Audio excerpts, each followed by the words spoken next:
शांति। ये सभी हमारा ब्राह्मण परिवार बहुत ही सुंदर, बहुत ही अच्छा है। परिवार में तो हम पहले से रहते आ रहे थे, लेकिन ये परिवार सबसे ही नया और खुशनुमा है।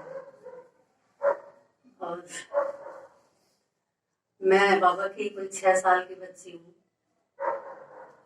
छोटी सी मुन्नी सी, चलने लायक नहीं हूँ, लेकिन एक हमारी महान दीदी ऐसी हैं जो उंगली पकड़कर हमेशा चलाने के लिए तैयार रहती है।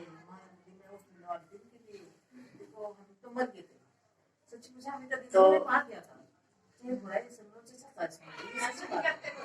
और ये हमारे सरोज दीदी नाम मिलती, आज हम यहाँ मुस्लिम नहीं होते। कोई बात ना, निमित्त तो कोई कोई बनता है माता जी, ऐसी बात नहीं है। किसी को वैसा कुछ बोलना ठीक नहीं है। बाबा कहता है ना, सबका अपना अपना पाठ है। अभी हम यही तो सुन रहे थे भाई जी से। हाँ भाई जी, देखो अभी जितनी पोटली भाई जी ने खोली है अपने अनुभव की, बहुत ही सुंदर है। हमें एक बात पर हमें पता भी नहीं था पहले माया क्या चीज थी, लेकिन अब हमें पता चला रावण क्या चीज और माया क्या चीज। पता चला ना बाबा के बच्चों को, सबको। तो हम भी जब से बाबा के बच्चे बने हैं, तो मुझे मौन का भी नहीं पता था क्या चीज हो मौन। भक्ति मार्ग में व्रत रखते थे, सोचते थे खाना छोड़ दिया, हो गया मौन, व्रत हो गया मतलब। लेकिन स्मृति और स्मृति का खेल बताया ना बाबा ने। स्मृति रहती थी, पहले के दिन से ही सोचते थे कल का हमारा व्रत है। और ऐसे यहाँ पर भी हम जब सोचते हैं स्मृति याद, शुरू जब मैंने मौन किया था तो याद ही नहीं रहता था, मैं बोलती थी। और जो जिसको पता भी चलता था वो कहता था तुम्हारा तो मौन व्रत था, मैं ध्यान नहीं रहा। लेकिन अभ्यास करते करते करते करते जिस समय गहराई तक पहुंची, तो फिर बोलने के लिए मन ही नहीं करा। बल्कि घर में दिक्कत होने लगी, गुस्सा भी आ गया कि ये बोलना नहीं चाह रही, क्या मतलब, क्या मौन रखा इन्होंने। तो यहाँ पर आज हम समझेंगे, बाबा बता रहे हैं कि मौन व्रत, मौन व्रत। मौन का ही सबसे पहले हम समझेंगे कि इसमें 3 शब्द हैं, माँ प्लस ओ प्लस ना। पहले सबसे पहला मैं से मुख। बाबा कहता ना, अंतर्मुखी सदा सुखी। तो सबसे पहले वाणी का मौन। बिना वाणी के मौन करे बिना हम अंतर्मुखता का अनुभव नहीं कर सकते।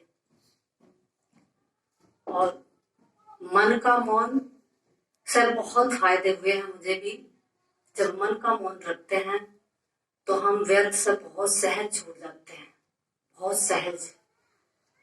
जो आने वाले हमारे संपर्क में होते हैं, तो जैसे एक बार मैं ऐसे किया या ऐसे किया, तो समझ लेते हैं कि शायद इनका व्रत है।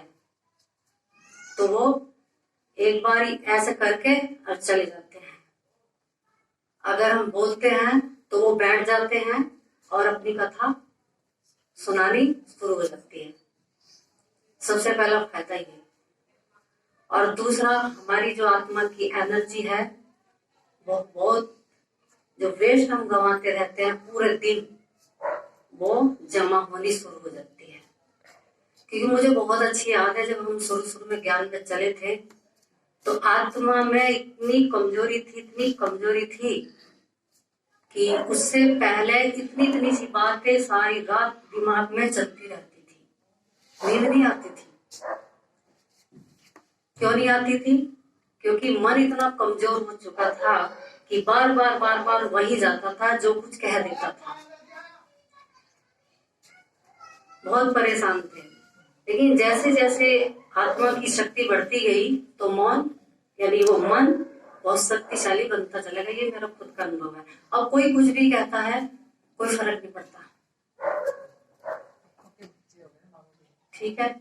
तो बाबा ने कहा, तो जो मुरली चलती थी, भाई जी में सुनाते थे, तो पॉइंट एक भी याद नहीं रहती थी। कुछ भी साल भर तक तो पॉइंट बुद्धि में बैठी ही नहीं। अगर वो पॉइंट पूछते थे तो मैं ऐसा देख देख के बताती थी कि किस पे क्या बताऊं, बैठता ही नहीं था, क्योंकि आत्मा में इतना भरा हुआ था, कमजोरी हो चुकी थी। तो इसलिए जब दीदी से मुझे पता चला मौन, सबसे पहले हम कहाँ गए थी भट्टी, नीलोहा, वहां से मौन व्रत करना शुरू किया। पता चला, हालांकि बीमार था बहुत शरीर, अड़ोसी पड़ोसी ने भी मना करा था कि भाई ऐसे 7-8 दिन के लिए वहां मौन में जारी है, ये बड़ी गर्मी है, वहां मत जाओ और बीमार हो जाओगे। लेकिन मेरा अनुभव कहता मैं वहां ठीक हो गई थी। हालांकि दलिये दलिये में मैंने सेवा की वहां पर, एक दलिये दलिये में बस। मौन में इतनी बड़ी शक्ति है, लेकिन हम सारा दिन बोलने में ही गंवा देते हैं। पिछले साल पूरे जनवरी मौन किया, पूरी जनवरी, तो तब अनुभव हुआ कि वास्तव में मौन का कितना बड़ा महत्व है। तो मैं से मुख का मौन, फिर मन का मौन। ओम, बाबा कहता ओम यानी अहम आत्मा, और ओम परम सुप्रीम परमात्मा। उसकी याद में ना नर से नारायण बनने का राज्य भाग्य प्राप्त हमें होता है, जिसे हम समझ नहीं पा रहे कि दीदी इतने बड़े बड़े प्रोग्राम रख रहे हैं मौन के, इसीलिए, और हमें अभी ही समय मिल रहा है, ये शायद आगे मिल भी ना पाए संगठन में। और ऐसी बात नहीं, अगर चलो संगठन में भी हमारा समय नहीं मिल पाता है तो हम अकेले ही स्वयं अपनी भट्टी में रह सकते हैं। हालत असली पूछो तो अकेले में बहुत सुंदर, बहुत ही अच्छे अनुभव होते हैं।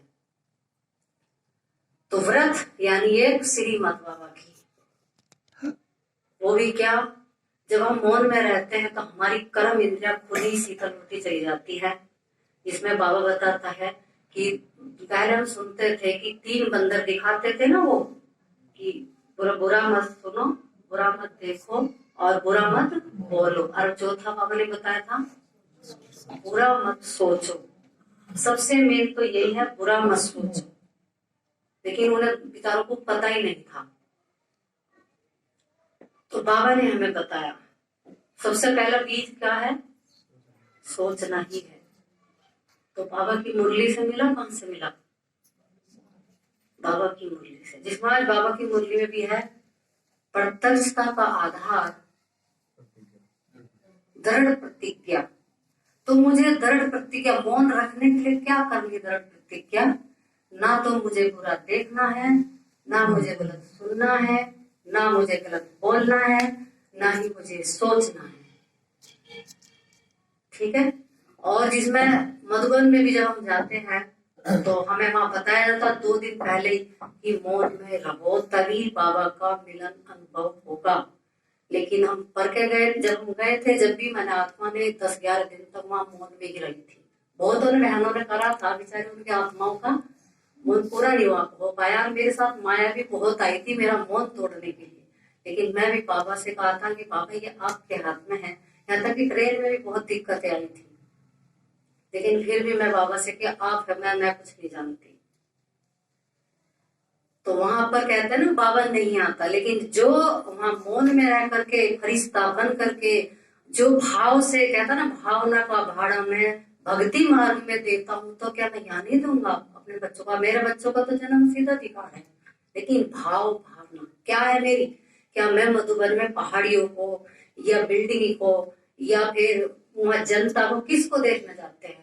पहले सबसे पहले हम शुरू में क्या लक्ष्य लेते हैं कि जा रहे हैं घूमने के लिए, कहते कभी हमने तपस्या करने के लिए जा रहे हैं या बाबा मिलन के लिए जा रहे हैं। मन को हम कौन सा लक्ष्य देते हैं जाने से पहले, तो ये मौन में होकर ही होता है। मैंने जब भी जाने से पहले 1 महीना पहले ही बाबा से कहा था, बाबा मैं इसलिए जा रही हूँ आपसे मिलने के लिए, और मुझे जो साकार में मिलन नहीं हुआ था मुझे आपको कराना ही पड़ेगा, और मुझे हुआ था। जैसे कि वास्तव में शिवा ब्रह्मा बाबा के द्वारा गुलजार दादी का चेहरा दिखना बंद हो गया था, और ब्रह्मा बाबा के द्वारा मुझे सब किरणें मेरे ऊपर आने शुरू हो गई थी। तो ये मौन में ही होता है, बिना मौन के नहीं होता। हम जाते हैं, हमारे घर वाले बेचारे इतने अच्छी आत्माएं हमें भेजती है, पैसा भी लगाते हैं, सब कुछ समय मिलता है, लेकिन हम वहां क्या करते हैं, घूमने में ही अपना समय वो वरदान भूमि है, तपस्वी भूमि है। तो बाबा ने हाँ मुझे बताया। फिर 1 महीने के मौन में मुझे अनुभव हुआ था कि बाबा ने जब 1 महीने का मौन किया था तो सबसे पहला साइलेंस, जो मुरली में भी हम सुनते हैं, साइलेंस की शक्ति से साइज की उत्पत्ति हुई। तो साइलेंस माना व्यर्थ से समर्थ, बहुत सहज तरीके से व्यर्थ से समर्थ में आना, साइलेंस। और जैसे ही हम जब लंबा समय चलते जाते हैं तो स्वीट साइलेंस होता है, यानी एक परमात्मा शिव बाबा से सारे संबंध, स्वीट साइलेंस। जो बातें करनी है, जो कुछ कहना है, उसी से, किसी और से नहीं, स्वीट साइलेंस। और जैसे जैसे आगे बढ़ते हैं अशरीरी का हमें अभ्यास यानी अनुभव होने लगता है, जिसको कहते हैं डीप साइलेंस। हम सारी सेवाएं करते करते करते करते डीप साइलेंस का अनुभव करना शुरू करते हैं, वो बिना मौन के नहीं। और जब बाबा कहता है परम धाम में आना और जाना, जो लंबा साइलेंस, डेड साइलेंस, ये मेरा खुद का अनुभव है। दीदी ने कई बार मुझे मौका तो दिया था, लेकिन आज शायद ड्रामा में नूर था तो सभी भाई बहनों को मिला। और ये इतना सुंदर अनुभव है, बहुत ही सुंदर, जिसमें कि मन जो है दुनिया को भूलना शुरू हो जाता है, क्योंकि उसे द्वापर से लेकर घूमने की ज्यादा आदत पड़ चुकी है, द्वापर से। और जब जो छोटा बच्चा अगर माँ उसका ध्यान ना करे तो छोटा बच्चा आज इस घर है, कल उस घर, परसों उस घर, और जब ध्यान बिल्कुल देना छोड़ देंगे तो वो कहाँ की खबर लाएगा, कहाँ की खबर लाएगा, बहुत बहुत दूर की। ऐसे ही द्वापर से मन घूमना शुरू किया तो चलते चलते आज 63 जन्मों में इतना लंबा निकल चुका है कि बाबा कहता ना मुरली में, सबसे पहले मन मना भाव मंत्र, मन को ही मनाना है। मन ही सबसे पहले तुमसे दूर हुआ था, मन को मनाकर ही मुझ में लगाओ। यह है मौन व्रत की बाबा ने जो बताया भाषा। ओम शांति।